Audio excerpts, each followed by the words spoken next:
Bonjour à tous et bienvenue dans Business Africa, la référence de l'actualité économique du continent africain. Je suis Armelga. En vitrine dans cette édition, les 8 pays africains prioritaires pour les investisseurs au cours des 30 prochaines années, selon un rapport du cabinet Roland Berger. Ensuite, l'Est de la République démocratique du Congo en proie à l'inflation du fait de la dépréciation du franc congolais, la monnaie locale. Enfin, nous scruterons le marché de la voiture électrique en pleine expansion et les risques pour l'avenir des produits pétroliers. À présent, cette étude sur les 8 pays africains présumés prioritaires pour les investisseurs. D'après une étude du cabinet Roland Berger, ces pays ont été choisis selon des critères bien précis, tels que la population et les infrastructures. Les explications de Jean-David Mihamlet et Elvis Beau. C'est une étude qui sort de l'ordinaire. TINACT, le tout dernier rapport du cabinet international Roland Berger sur les perspectives économiques de l'Afrique. Il a identifié 8 pays prioritaires pour les investisseurs. Le Nigeria, l'Éthiopie, le Kenya, la Tanzanie, le Mozambique, l'Angola, la Côte d'Ivoire et l'Égypte. Des pays qui, d'après l'étude, porteront à long terme la moitié de la croissance démographique et de l'investissement en infrastructures du continent. Ces 8 pays sélectionnés concentreront à eux seuls 48% de la croissance totale de la population entre 2010 et 2035, 50% des investissements prévus sur le continent pour l'infrastructure publique de base. Le cabinet Roland Berger revendique ainsi une approche novatrice qui tranche avec les analyses classiques qui transposent à l'Afrique des modèles qualifiés d'inopérants d'Asie du Sud-Est. Malgré un environnement politique volatile, un développement hétérogène et une forte croissance démographique, le cabinet Roland Berger demeure optimiste pour l'Afrique. Grâce aux transformations de l'éducation et à un leadership clairvoyant, conclut le cabinet Roland Berger, l'Afrique prendra sa place dans le concert des nations et cessera d'être un simple vivier des matières premières. Pour en parler, nous avons en ligne depuis Paris en France Mamadou Goudiam du Centre de compétences Afrique du cabinet d'études Roland Berger.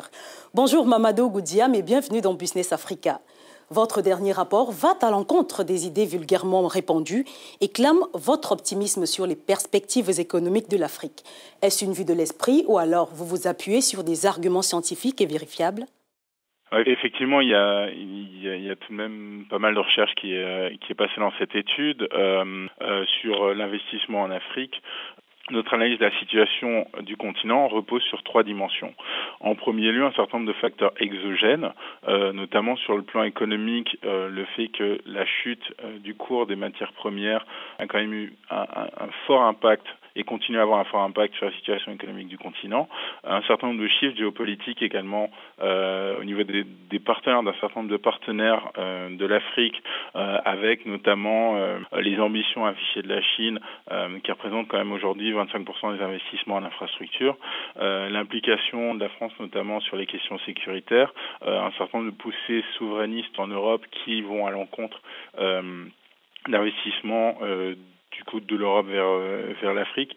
Ceci dit, quand on prend un peu de recul et qu'on regarde les tendances structurelles en Afrique aujourd'hui, en premier lieu, il y a quand même une croissance économique qui est parmi les plus dynamiques au monde. On est quand même sur une croissance du PIB de 4% par an sur les 7-8 dernières années, alors qu'on est en dessous des 3% sur le reste du monde. Le déficit démocratique, par conséquent de bonne gouvernance, n'est-il pas en mesure de ruiner ces belles perspectives? Tenez-vous compte de cet environnement, surtout dans les 8 pays sur lesquels s'appuie votre étude? Aujourd'hui, on regarde la situation africaine du point de vue de l'investisseur. Et aujourd'hui, en Afrique, il y a un certain nombre d'économies importantes qui sont relativement stables et relativement matures. Spécifiquement sur les 8 pays que nous mettons en avant, on s'est intéressé aux perspectives de croissance démographique et d'investissement en infrastructure sur les 30 années à venir.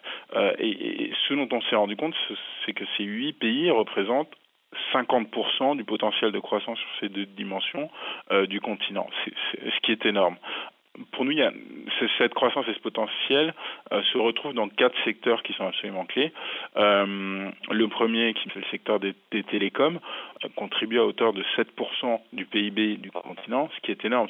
Le deuxième secteur est le secteur énergétique, qui représente 22% du revenu du top 500 des sociétés africaines. Le troisième secteur qui, pour nous, est particulièrement pertinent au regard de ce développement, c'est le secteur financier.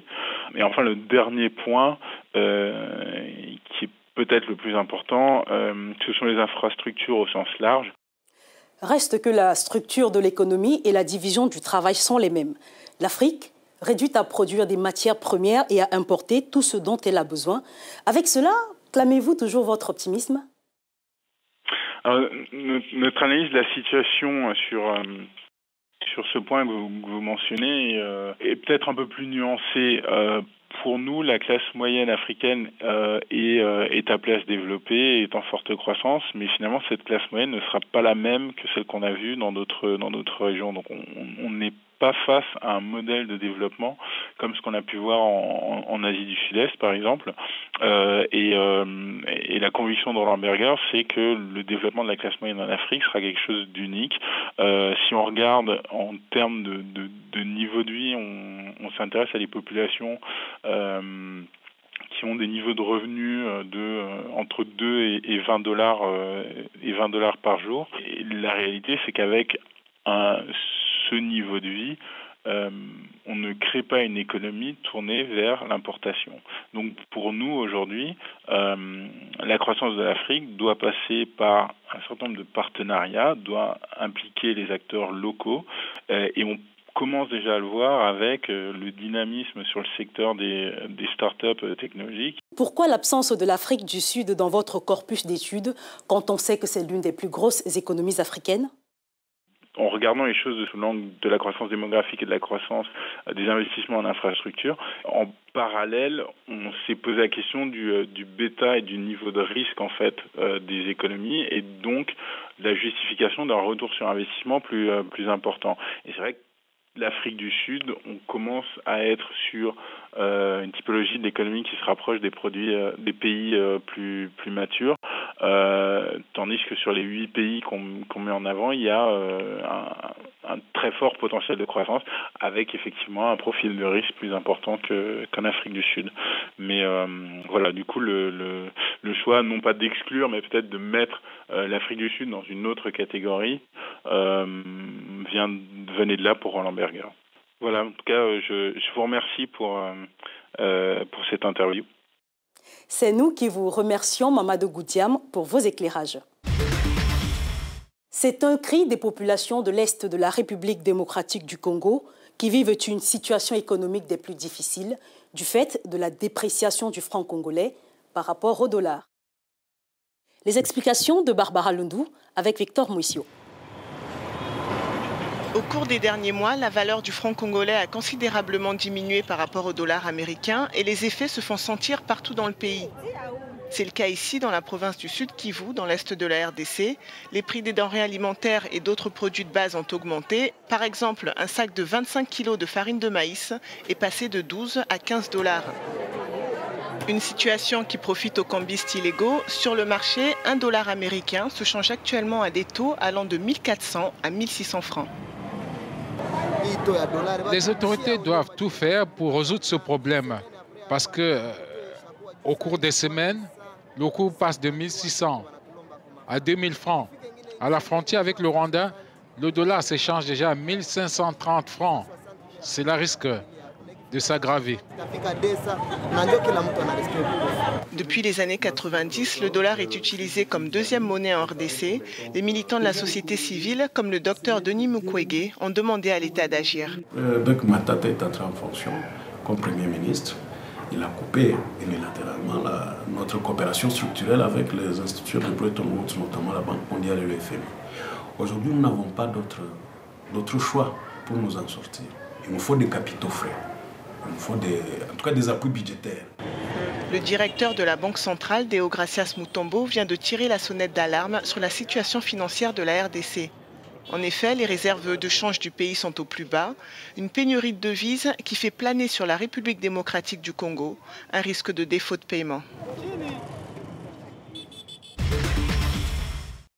La prolifération des véhicules électriques constitue-t-elle le début de la descente aux enfers du prix du pétrole sur le marché international? On en parle après la pause.